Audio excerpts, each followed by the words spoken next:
Hello everyone, welcome back to my YouTube channel Facebook page education hub BD. আজকে আবার চলে আসলাম আপনাদেরকে পেএসকে related একটি আপডেট দিতে। পেএসকে রিলেটেড সব ধরনের আপডেট, এক্সক্লুসিভ নিউজ এবং অথেন্টিক আপডেটটি সবার আগে পেতে চাইলে আমার ইউটিউব চ্যানেলটি সাবস্ক্রাইব করবেন। যারা আমার ভিডিওটি নিয়মিত দেখেন অথবা আমার ভিডিওতে প্রথম এসেছেন, ভিডিওটি ভালো লাগলে অবশ্যই সাবস্ক্রাইব করবেন। কারণ আপনারা জানেন যে সরকারি কর্মকর্তা কর্মচারীদের কিন্তু একটি পে স্কেল খুবই প্রয়োজন হয়ে পড়েছে। অর্থ কষ্টে তারা, বিশেষ করে যারা নিচের দিকের গ্রেডে চাকরি করেন, অর্থাৎ 10 থেকে 20তম গ্রেডের, তাদের কিন্তু এই অল্প অর্থে কোনোভাবেই তাদের জীবন চালানো সহজ, মানে কোনোভাবেই সম্ভব হচ্ছে না। তাই সরকারি চাকরিজীবীদেরকে একটি মানসম্মত এবং বাস্তবসম্মত পে স্কেল দিতেই হবে। তার জন্য আপনাদের অন্তর্বর্তীকালীন সরকার একটি পে কমিশন গঠন করেছে। শেষের দিকে এসে আমাদের অর্থ উপদেষ্টা doctor Salehuddin Ahmed pay scale অন্তর্বর্তীকালীন সরকার দিয়ে যাবে না এমন একটি কথা বললেও আমরা সরকারি কর্মকর্তা কর্মচারীরা কোনোভাবে এটা মেনে নেয়নি এবং আমরা তার যে বক্তব্য আছে সেটা প্রত্যাখ্যান করেছি এবং বলেছি যেহেতু আমাদের অন্তর্বর্তীকালীন সরকারই নতুন পে কমিশন গঠন করেছে, এজন্য তাদেরকেই এই পে কমিশন গেজেট আকারে প্রকাশ করে এবং বাস্তবায়ন করে যেতে হবে। আজকের এই আপডেটে আমরা জেনে নিব যে অন্তর্বর্তীকালীন সরকারের অর্থ উপদেষ্টার বক্তব্যের পরে আমাদের যে সকল সংগঠন রয়েছে যারা সরকারি চাকরিজীবীদের অধিকার আদায়ের জন্য লড়াই করে, তারা কি বলছেন, কতদূর কি আপডেট আছে, অথেন্টিক নিউজটি আমরা জেনে নেব। তাহলে চলুন দেরি না করে মেন ভিডিওতে চলে যাই। আমরা মেন ভিডিওতে চলে এসেছি। আজকে টপিকটি হলো নতুন পে স্কেল ঘোষণায় দেরি, বাড়ছে ক্ষোভ। আপনাদেরকে মেন টপিকে যাওয়ার আগে আরেকটা জিনিস বলে দিই। অন্তর্বর্তীকালীন সরকার কোনোভাবে যদি আমাদের পে স্কেল দিতে ব্যর্থ হয়, তখন কিন্তু সরকারি চাকরিজীবীরা মাঠে নেমে যাবে। দরকার পড়লে তারা আন্দোলন এবং বিভিন্ন কর্মসূচি আসবে। অবস্থান কর্মসূচি থেকে শুরু করে কর্মসূচি বর্জন এবং অফিস বর্জন, অনেক কিছু ডাক আসতে পারে। সকল কিছুর আপডেট যদি আপনি পেতে চান এবং আপনি যদি সরকারি চাকরিজীবী হয়ে থাকেন এবং আপনি যদি একটা পে স্কেলের দরকার মনে করে থাকেন, তাহলে কমেন্ট বক্সে লিখতে ভুলবেন না যে আপনি চান কিনা 2026 সালের জানুয়ারি মাস থেকে নতুন পে স্কেলটি কার্যকর হোক। এটা কিন্তু কমেন্ট বক্সে অবশ্যই লিখে জানাবেন। তাহলে আমরা বুঝতে পারবো আমরা যারা সরকারি চাকরিজীবীরা আছি আমরা সবাই একই লাইনে আছে কিনা, আমাদের সবারই ইচ্ছা একই কিনা। আমরা যখন একতাবদ্ধ থাকবো তখন কিন্তু আমাদের অধিকার আদায় করা খুবই সহজ হয়ে যাবে। তাই বলবো কমেন্ট বক্সে অবশ্যই লিখতে ভুলবেন না। তাহলে চলুন আমরা আজকে মেন টপিকে চলে যাই। নতুন পে স্কেল ঘোষণা বারবার পিছিয়ে যাওয়ায় সরকারি চাকরিজীবীদের মধ্যে তীব্র ক্ষোভ, অসন্তোষ ও হতাশা তৈরি হয়েছে। কর্মচারীরা আশঙ্কা করছেন নির্বাচন সঠিক সময় না হলে নতুন বেতন কাঠামো দীর্ঘ সময়ের জন্য অনিশ্চয়তায় ঝুলে যেতে পারে। আপনারা সকলে জানেন আমাদের অন্তর্বর্তীকালীন সরকার কিন্তু জাতীয় সংসদ নির্বাচন দিয়ে যাবে ফেব্রুয়ারির মধ্যভাগে, তারা বলেছে। অর্থাৎ আমরা ধরতে পারি 15 তারিখের ভিতরে তারা জাতীয় সংসদ নির্বাচনটি দিয়ে যাবে। তাহলে তাদের মেয়াদ আছে আর মাত্র কিছুদিন। তারা পে কমিশনের সময় নিয়েছে 6 মাসের অধিক। তারা এটি গ্যাজেট আকারে প্রকাশ করে দিয়ে যাবে বলেছে। ডিসেম্বরে তারা বাজেটটা সংশোধন করবে। সংশোধনী বাজেটে অতিরিক্ত অর্থ বরাদ্দ দেওয়া হবে সরকারি চাকরিজীবীদের বেতন যে যতটুকু বাড়বে ততটুকু। তাহলে কেন শেষে এসে এমন দ্বিচারিতা করছে অন্তর্বর্তীকালীন সরকার? সরকারি চাকরিজীবীদের ন্যায্য দাবিটি যদি না দিতে পারে, তাহলে কিন্তু সরকারি চাকরিজীবীরা হুঁশিয়ার দিয়ে দিয়েছে, তারা আলটিমেটাম পর্যন্ত দিয়ে দিয়েছে। তারা বলেছে যে পে কমিশনের চূড়ান্ত রিপোর্টটি নভেম্বরের 30 তারিখের ভিতরে দিতে হবে এবং গ্যাজেট আকারে পে স্কেলটি প্রকাশ করতে হবে ডিসেম্বর 15 তারিখের ভিতরে। কোনোভাবে যদি এটি মিস হয় তাহলে কিন্তু সরকারি চাকরিজীবীরা কঠোর আন্দোলনে নেমে পড়বে এবং এই আন্দোলন কিন্তু এবার অনেক বড় হবে। এই জন্যে বলবো অন্তর্বর্তীকালীন সরকার শুভবুদ্ধি উদয় হোক। তারা যেন, যেহেতু তারা এই কার্যক্রমটি শুরু করেছে, তাদের জন্য তাদেরকে সাধুবাদ জানাই। তারা যেন কাজটি শেষ করে একটি ভালো মানসম্মত পে স্কেল সরকারি চাকরিজীবীদের দিয়ে তাদের অর্থকষ্ট থেকে দূরে রাখতে পারে, এটাই আমাদের আশা থাকবে। কর্মচারীরা আশঙ্কা করছেন নির্বাচন সঠিক সময় না হলে নতুন বেতন কাঠামো দীর্ঘ সময়ের জন্য অনিশ্চয়তায় ঝুলে যেতে পারে। এই কারণে তারা জোর দাবি তুলেছেন অন্তর্বর্তী সরকারই যেন নতুন পে স্কেল ঘোষণা করে যায়, যাতে অন্তর্বর্তী সরকার এসে তা বাস্তবায়ন করতে পারে। বুঝতে পারলেন?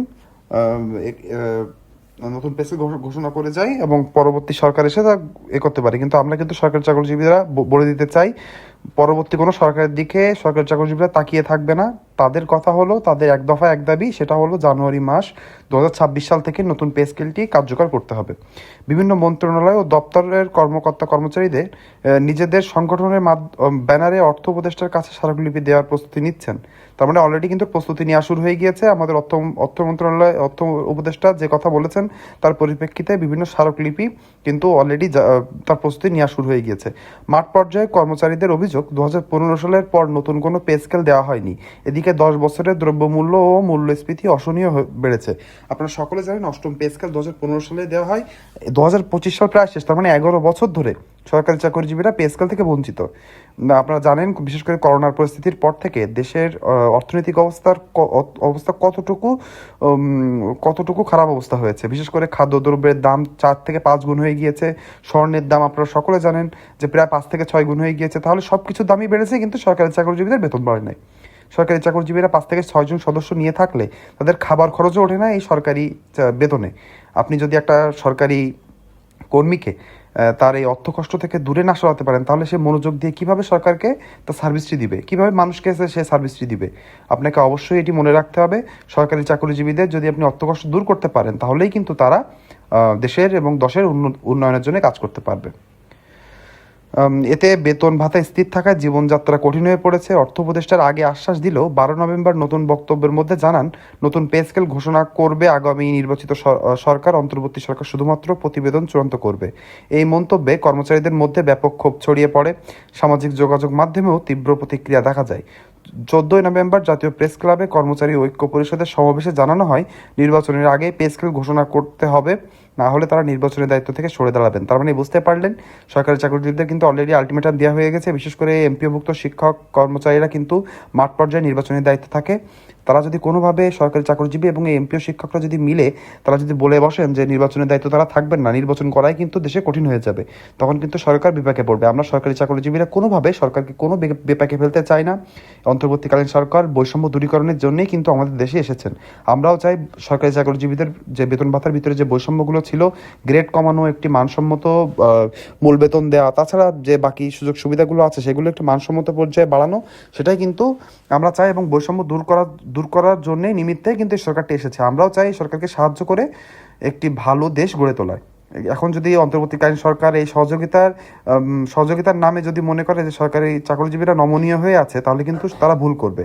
সরকারি চাকরিজীবীরা যদি একবার হাত উঁচু করে এবং তারা যদি তাদের নিজের অধিকার আদায় রাজপথে নামে, তাহলে কিন্তু তারা তাদের অধিকার আদায় করে ছাড়বে। এটুকু আমরা হুঁশিয়ারি বা আলটিমেটাম যেটাই হোক আমরা জানিয়ে দিতে চাই।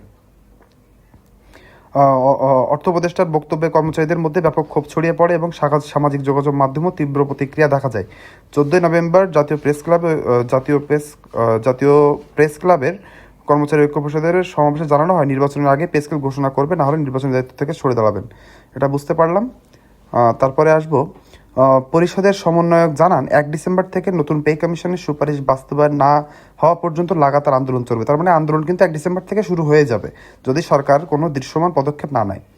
বর্তমানে প্রচলিত 2015 সালের পে স্কেলে 20টি গ্রেড রয়েছে, সেখান থেকে প্রায় 15 লাখ সরকারি কর্মকর্তা কর্মচারী বেতন পান। নতুন বেতন কাঠামোয় গ্রেড সংখ্যা সংশোধন ও দীর্ঘদিনের বৈষম্য দূর করার নির্দেশনা রয়েছে। 27 জুলাই গঠিত 23 সদস্যের জাতীয় বেতন কমিশন 2025 আগামী 14 ফেব্রুয়ারির মধ্যে প্রতিবেদন জমা দেবে বলে নির্দেশনা রয়েছে। এ সময় সরকার ফেব্রুয়ারির দ্বিতীয় সপ্তাহে জাতীয় নির্বাচন আয়োজনের পরিকল্পনা করছে। অর্থ উপদেষ্টার দাবি, নির্বাচনের আগে যেহেতু বেতন কাঠামো ঘোষণা সম্ভব নয়, নতুন সরকার এটি বাস্তবায়ন করবে। ততদিন কর্মচারীরা নিয়ম অনুযায়ী মহার্ঘ ভাতা পেতে থাকবেন, এমন পরিকল্পনা করেছে অর্থ বিভাগ। সরকারি চাকরিজীবীরা কোনো মহার্ঘ ভাতা পাচ্ছে না, সেটিও একবার চাউট তুলে সেটিও কিন্তু মোলা ঝুলিয়ে দেওয়া হয়েছিল সরকারি চাকরিজীবীদের হাতে। মহার্ঘ ভাতা দেওয়া হচ্ছে না, একটি নামে মাত্র 10 এবং 15% হারে বিশেষ প্রণোদনা দেওয়া হচ্ছে, সেটি কিন্তু নামে মাত্র। এই দেশের এই মুদ্রাস্ফীতির বাজারে এই 10 থেকে 15% কোনোভাবেই কাম্য নয়। শেষ অংশে জেনে নেব, সরকারি কর্মচারীরা স্পষ্ট করে জানিয়ে দিয়েছেন যদি নতুন পে স্কেল দ্রুত ঘোষণা না হয় তবে দেশ জুড়ে কঠোর আন্দোলন অনিবার্য হয়ে পড়বে। তাদের বক্তব্য অনুযায়ী দীর্ঘ 10 বছর বেতন কাঠামো অপরিবর্তিত থাকার কারণে পরিবার পরিজন চালানো কঠিন হয়ে পড়েছে, আর তাই আর কোনো বিলম্ব তারা মেনে নেবেন না। তারা হুঁশিয়ারি দিয়েছেন পে স্কেল ঘোষণার সময়সীমা অতিক্রম করলে শুধু প্রতীকী প্রতিবাদ নয়, লাগাতার কর্মসূচি, কর্মবিরতি, এমনকি নির্বাচনের দায়িত্ব বর্জনের মতো কঠোর কর্মসূচি দেখা দিতে পারে। সরকার এবং নীতি নির্ধারকদের প্রতি তাদের বার্তা, পে স্কেল ঘোষণা করুন, নইলে আন্দোলন চলবে এবং প্রয়োজন হলে রাজপথ অচল করে দাবি আদায় করা হবে। তার মানে বুঝতে পারলেন সর্বশেষ নিউজটি। আশা করি সবাই নিউজটি দেখেছেন এবং আপনারা যারা সরকারি কর্মকর্তা কর্মচারী আছেন তারা সত্যি পে স্কেলটি চান কিনা সেটা কমেন্ট বক্সে লিখতে ভুলবেন না। ভিডিওটি যারা শেষ পর্যন্ত দেখেছেন অনেক অনেক ধন্যবাদ। সবাই ভালো থাকবেন।